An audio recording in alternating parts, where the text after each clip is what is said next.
Lieutenant Ibrahim bin Siddiq merupakan anak kelahiran Taiping, Perak. Beliau mula berkhidmat dengan tentera sejak tahun 1933 dan beliau memegang nombor badan nombor 12 daripada 25 askar Melayu yang pertama. Begitu juga dengan Lieutenant Arifin bin Sulaiman yang memegang nombor badan nombor 8. Lieutenant Arifin bin Sulaiman juga dilahirkan di Taiping, Perak. Kisah ini diambil dari status cucu kepada Lieutenant Ibrahim bin Siddiq yang bernama Omar Din di laman sosial Facebook beliau. Lieutenant Ibrahim meninggal dunia bersama-sama sahabat perjuangannya, Lieutenant Arifin, dan ada lagi 5 pegawai tentera askar Melayu yang turut sama meninggal dunia kerana dikenakan hukuman tembak oleh tentera Jepun di Singapura. Adalah menjadi satu persoalan, kenapa perjuangan mereka tidak diwawarkan seperti Lieutenant Adnan bin Saidi. Sebelum dijalankan hukuman tembak terhadap mereka, mereka dijadikan tawanan perang atas penyerahan kalah oleh tentera British pada 15 Februari 1942. Tentera Jepun memberi peluang kepada mereka di dalam tahanan dengan memberi 3 pilihan dan masa selama 14 hari atau 2 minggu untuk berfikir dan membuat keputusan.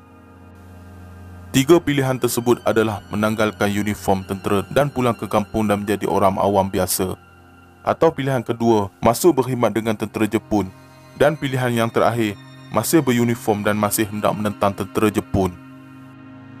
Sepanjang tempoh berfikir dan membuat keputusan yang diberi oleh tentera Jepun, selama 2 minggu itu, mereka semua yang berada di dalam tahanan didera dalam pelbagai jenis dan bentuk yang teruk.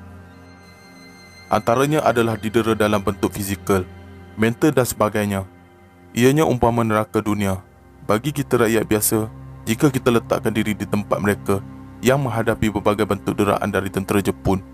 Hanya orang yang cekal dan tabah saja mampu laluinya.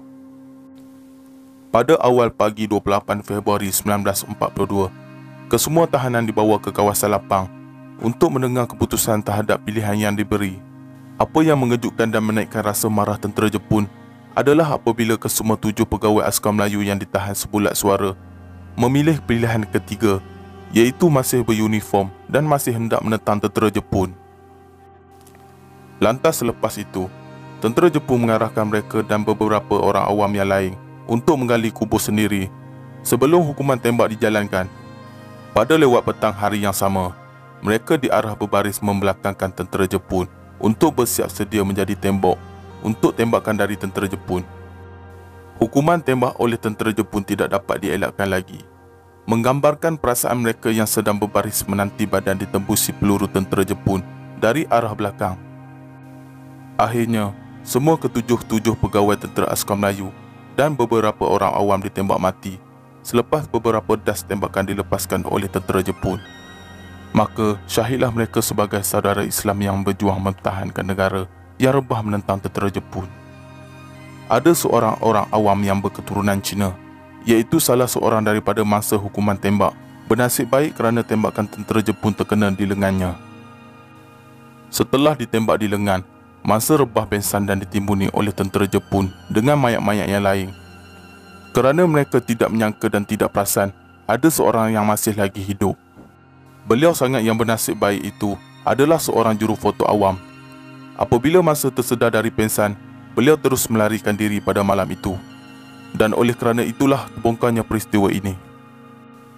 Kenapa semua ke-7 pegawai tentera tersebut bertindak sebulat suara memilih pilihan ketiga, iaitu untuk terus beruniform dan masih hendak menentang tentera Jepun?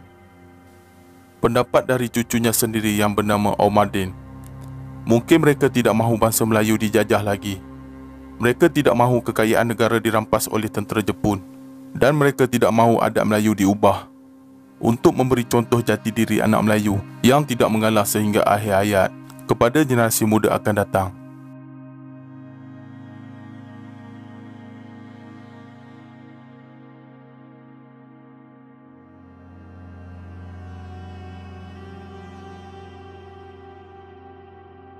Al-Fatihah buat semua perwira negara yang gugur memperjuangkan tanah air negara kita.